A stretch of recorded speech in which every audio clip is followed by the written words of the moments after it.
Hello everyone, welcome to another Pandabuy tutorial video. In this tutorial video, I will show you how to get Pandabuy coupons for absolutely free. So basically, when you are on Pandabuy, I know it's very expensive to basically go and buy on Pandabuy. So you have two different options. First option is to use Karma. This is whenever you're ordering something, you will save money. Karma will actually find the best coupons for Pandabuy and they will give you at the checkout, and then you can save money this way.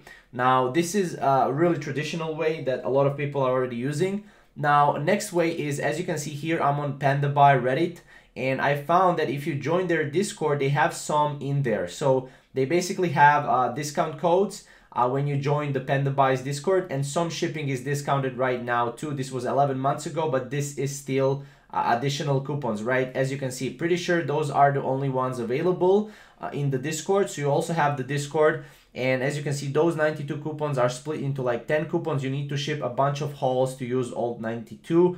Kind of disingenuous marketing, but that's how it is.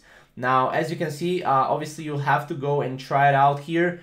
I would definitely recommend Karma now, or just going to Google and typing in Pandabuy coupons for free. But that's pretty much how you can get Pandabuy coupons right now. If you have any questions or comments, comment down below, and we'll see you in the next video.